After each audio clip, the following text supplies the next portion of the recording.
Loreda Davis. I'm the oldest of four siblings. We were raised on a farm, small farm in Big Lick, and we didn't get to town very often uh, because we had school. We felt like we went to school all year, but we didn't.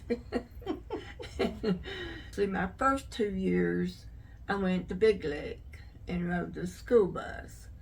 And then they reopened the Bethel School, which was a one-room school, and they brought those kids that normally rode the bus in there because everybody could walk to school.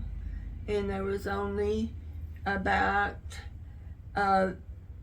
run from 20 to 25 students, and some grades sometimes might not be any student in a certain grade due to their age and their progression.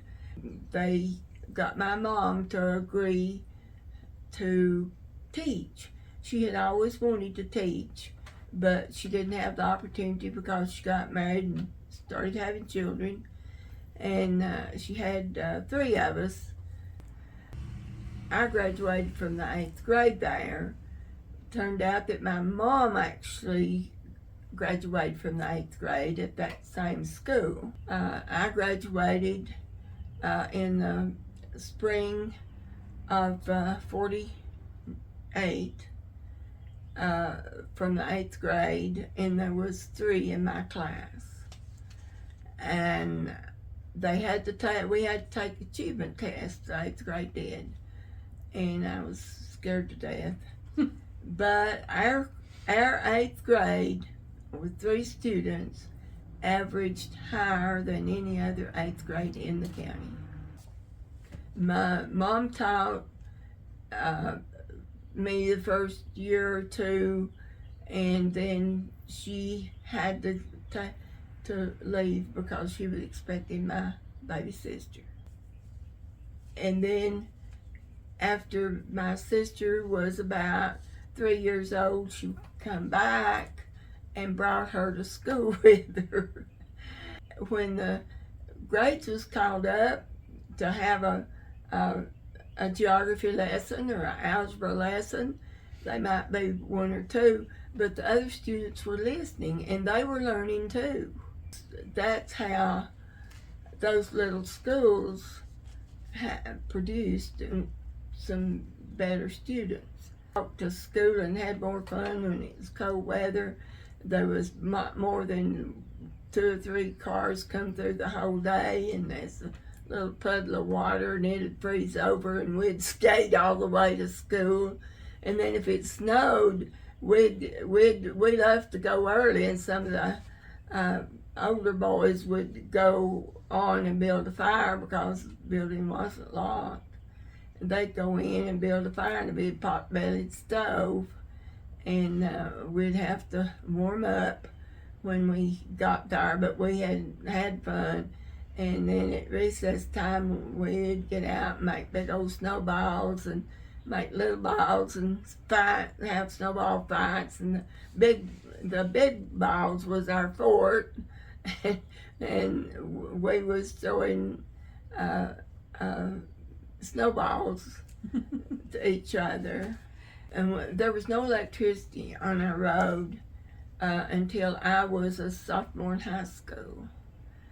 And when we come home from school and we got our supper over with, and all of our dishes washed and everything cleaned off the table good, and set a lamp in the middle of the dining table, and we could study. We all sat around and studied, and we had all kinds of light.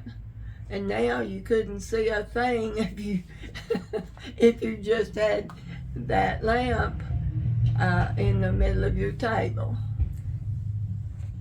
My first introduction to electricity and to running water I was a little girl, and it was before my parents had actually bought a home. And when my mother's parents moved to Harriman after my grandfather got to where he wasn't able to work the farm, they moved to Harriman, where most of their children was over there working in the hosier mill. And we moved into their home, and my dad had grown potatoes mainly that I remember, and it probably other late stuff, and this had to be late in the fall because the potatoes had been dug, and of course they had to be dried and after they were dug. And my dad got a neighbor man to take him to Harriman to take them some of the potatoes and the whatever else he might have. I don't know what else he did have over there, and they let me go with them.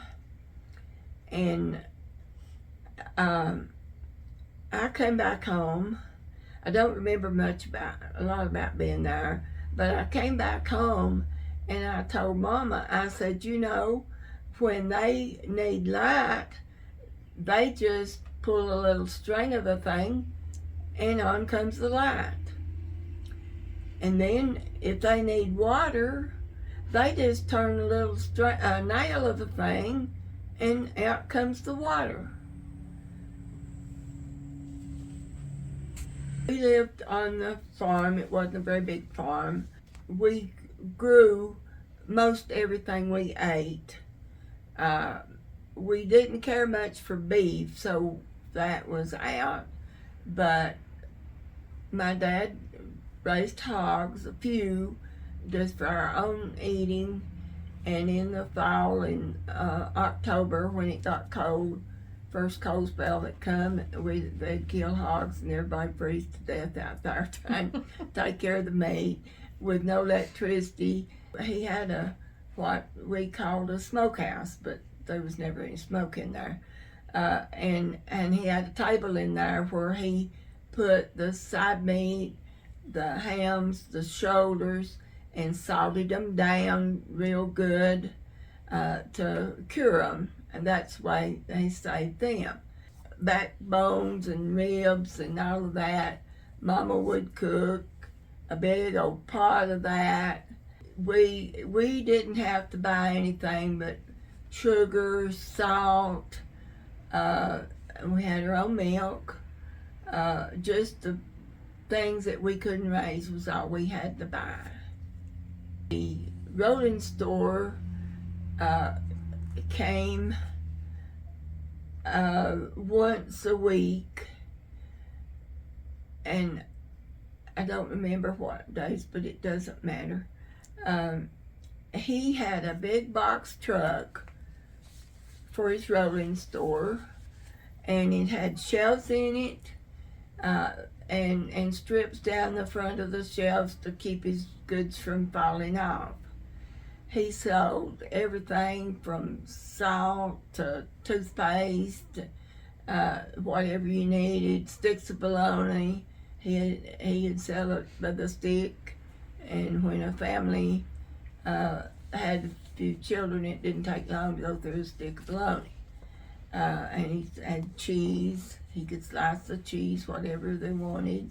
He had coops on the outside of his truck where he traded for chickens. He would trade for eggs. You could use chickens and or eggs to pay on your groceries. Because we were too far from the grocery store, we had no car, and we had to walk about 4 or 5 miles to get to the store. And that was the reason for the rolling store. One came from Crossville. They had a store, and that's how they, of course, they bought from wholesale groceries, but for the store and the rolling store too, Then there was another one that came out of Pikeville up there, and sometimes we'd have 2 rolling stores a week, and if you forgot something, the first one come through, then you could get it from the next one.